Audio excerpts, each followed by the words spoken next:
ये कह रहा है physical quantity P is described by the relation this. If the relative errors in the measurement of A, B, C and D respectively 2%, 1%, 3%, 5%, then the relative error in P.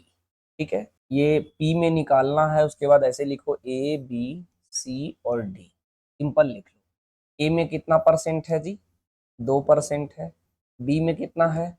1% है। C में कितना है? 3% है। D में कितना है? 5%। मेरी बात समझे?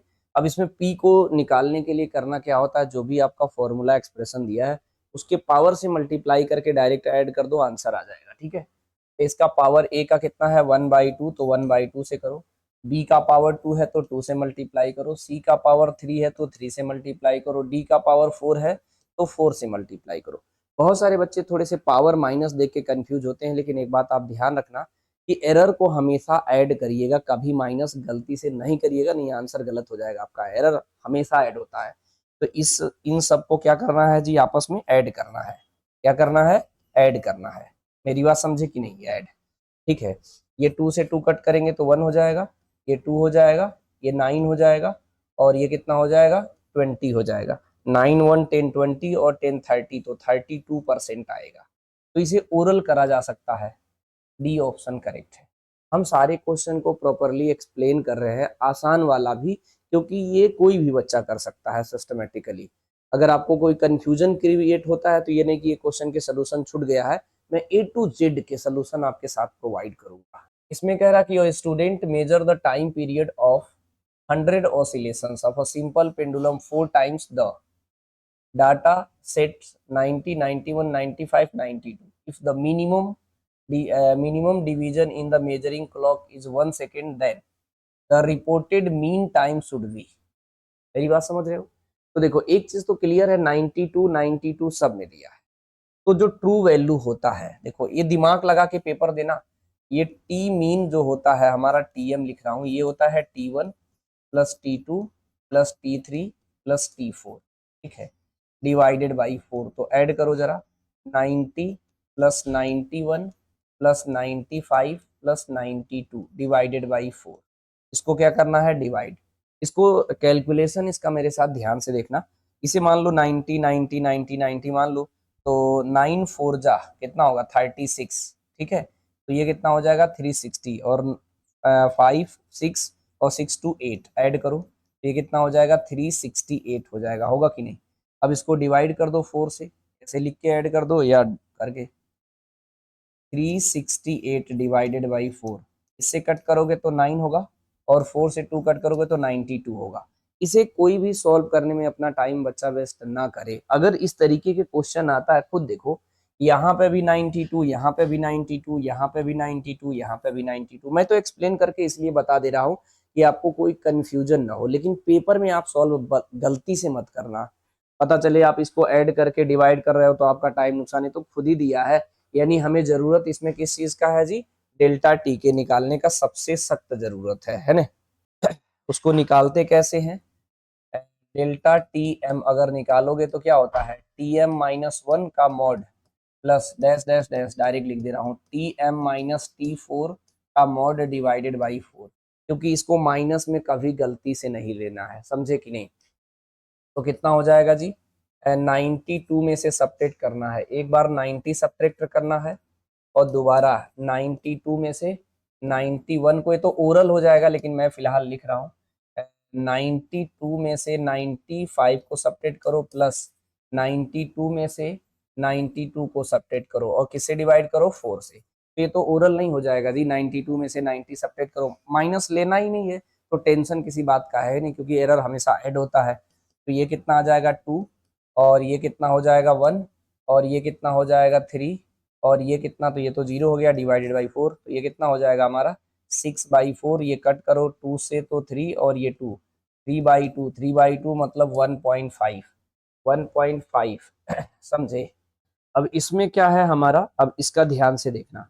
ये अगर इसका आंसर लिखते हैं तो कैसे लिखते हैं हम? जो लिख T plus minus delta T लिखते हैं।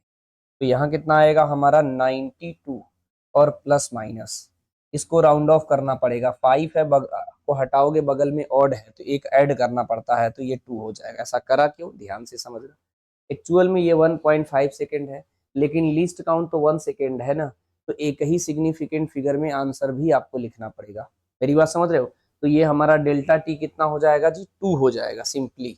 इसका आंसर कौन सा करेक्ट हो जाएगा जी, फर्स्ट ऑप्शन हो जाएगा। ये ध्यान रखना, ठीक है। अगर इस चीज को प्रॉपर ध्यान में रखोगे तो कभी गलती बिल्कुल नहीं होगा। क्यों? क्योंकि ये बिल्कुल सिग्निफिकेंट फिगर का कॉन्सेप्ट भी प्रॉपर यूज कर रहे हो तो कोई दिक्कत नहीं होगा। एक चीज पता था, इसका लिस्ट काउंट 1 सेकेंड था, तो पहली बात तो 5.0 और 1.8 तो होगा नहीं, या तो 2 होगा या तो 3 होगा। तो अगर आप डायरेक्ट भी यही निकालते तो भी हो जाता, समझे कि नहीं। इसे डायरेक्ट करने का तरीका यही था। तो 92 तो पहले से पता था, इसमें से घटाते तो ये क्या था 2, इसमें 1 और इसमें 3 और इसमें 0, डायरेक्ट ऐड करते 2 + 3 ये ऐड करते 4, 1.5 आता। तो 1.5 तो होगा नहीं, तो 3 होने का कोई चांस नहीं है, तो 2 होगा, तो ये ऑप्शन डायरेक्ट टिक कर देते। इसको कैलकुलेट करने में, प्रॉपर सॉल्व करने में जो टाइम बर्बाद करते हैं बच्चे, वो बहुत नुकसान होता है। अभी तो मैं क्वेश्चन के साथ बता रहा हूँ, जैसे ही ये पूरा टॉपिक में फिनिश करूंगा, मैं ऑलरेडी बताया हूँ आपको, एनालिसिस वीडियो एकदम क्लियर और कॉन्सेप्ट वाइज आपको दूंगा, ताकि आपको ये भी बताऊंगा कि इस तरीके से डायरेक्ट करा जा सकता है। एनालिसिस वीडियो एक साथ देखोगे तो ज़्यादा बेहतरीन रहेगा। अभी मेरे साथ प्रैक्टिस करते रहो, ठीक है। जो भी आपको तरीका लगे कि काफ़ी लेंदी है तो मुझे एक बार ज़रूर बताना, उसे मैं और भी रिड्यूस करने का प्रयास करूंगा। लेकिन जो भी तरीका मैं अपने हिसाब से डिस्कस करने का प्रयास कर रहा हूँ वो कम टाइम वाला ही है। नेक्स्ट क्वेश्चन देखते हैं, इसमें क्या कह रहा है जी। The period of oscillation of simple pendulum is this. The measured value L 20 centimetre, known to 1 mm accuracy, the time for 100 oscillations. For the pendulum found to be 90 second using the wristwatch, 1 second resolution, the accuracy and determination of G. अच्छा, G के percentage error का सवाल देख रहे हैं, बहुत बार पूछा है सिंपल पेंडुलम वाला। इस पे तो आपको प्रैक्टिस हो गया होगा, क्योंकि एनसीईआरटी के एग्जाम्पल है, बार बार वही पूछता है। फॉर्मूला इसमें खुद ही दे दिया है। इसमें क्या कह रहा है, लेंथ की वैल्यू कितना दिया है 20.0 सेंटीमीटर, ठीक है। और डेल्टा एल कितना दिया है 1 mm। 1 mm का मतलब 1 mm दिया है, 1 mm मतलब 0.1 centimetre. Total number of oscillations कितना ले रहा है जी, हमारा 100 ऑसिलेशंस ले रहा है। और टाइम कितना लिया है जी 90 सेकेंड। और रिजोल्यूशन टाइम में है कितना 1 सेकेंड। मेरी बात समझे। इसको लगाने का कोई तरीका क्या, सिंपल सा तरीका है। टी इक्वल टू आप देख रहे हो 2 पाई √L/G है। सिंपल इसका स्क्वायर कर दो तो ये हो जाएगा टी स्क्वायर, ये हो जाएगा हमारा 4 पाई स्क्वायर L/G। तो G की वैल्यू कितना हो जाएगा जी 4 पाई स्क्वायर L/T स्क्वायर, ये हो जाएगा हमारा। समझे कि नहीं। इसके बाद क्या करना है आपको ठीक है। तो इसे देखो, इसमें करना क्या है, इसका हम लोग फॉर्मेट बनाएंगे। फॉर्मेट कैसे बनाएंगे जी हम लोग, ध्यान से देखना। ये हो जाएगा हमारा delta G/G into 100, delta L/L इसके जो न्यूमेरिकल वैल्यू होता 4 पाई स्क्वायर, उसे तो मैं कोई मतलब नहीं है। टी स्क्वायर दिया है तो पावर आगे आ जाता है, तो ये हो जाएगा 2 डेल्टा T/T इंटू 100। मेरी बात से सहमत हो। डेल्टा एल की वैल्यू यहाँ दिया है, रखो 0.1 डिवाइडेड बाई 20 इंटू 100, बीच में +2 डेल्टा टी। इसमें थोड़ा सा बच्चों को कंफ्यूजन रहता है, डायरेक्ट भी रख देंगे बहुत सारे बच्चे तो उनका आंसर आ जाता है, लेकिन वो सोल्यूशन गलत माना जाएगा। एक्चुअल में टाइम पीरियड निकालोगे तो total time divided by number of oscillation, number of oscillation कितना लिया है जी 100, ये न्यूमेरिकल वैल्यू है। तो डेल्टा T/T इंटू 100 करोगे तो इसे लिख सकते हो delta T divided by T into 100 करेंगे हम लोग। मेरी बात समझे। यानी इसके जगह मैं इसे रिप्लेस कर सकता हूँ या इसको उसे रिप्लेस कर सकता हूँ, क्योंकि एक्चुअल में गिवन क्या दिया है, स्मॉल टी और स्मॉल डेल्टा टी दिया है। ये ध्यान रखना, क्वेश्चन को केयरफुली पढ़ना, ठीक है। तो यहाँ पर रिप्लेस करोगे तो डायरेक्ट कितना हो जाएगा, टू तो पहले से लिखे ही है, डेल्टा T/T इंटू 100। तो डेल्टा टी कितना दिया है जी हमारा 1 और टी कितना दिया है 90। इसे सिंप्लीफाई करेंगे तो कितना हो जाएगा हमारा। इसके बाद अब सिंपल कैलकुलेशन करना है, आपका आंसर मैच कर जाएगा। देखो इसको करते हैं, इसको अगर हम लोग मल्टीप्लाई करेंगे तो 0.1 इंटू 100 कितना हो जाएगा 10 डिवाइडेड बाई 20। यहाँ पर कितना हो जाएगा 200 डिवाइडेड बाई 90। ये 0 से एक 0 कट गया, ये 0 से एक 0 कट गया, ये 1/2 मतलब 0.5। ये कितना आएगा 20 डिवाइडेड बाई 9।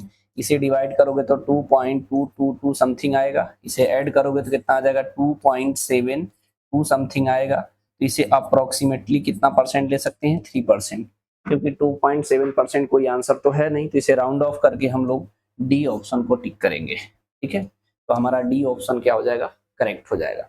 सवाल को कई बार प्रैक्टिस करते रहिए ताकि आपको कोई कंफ्यूजन क्रिएट ना हो और आसानी से सारे क्वेश्चन सॉल्व हो जाए। ठीक है।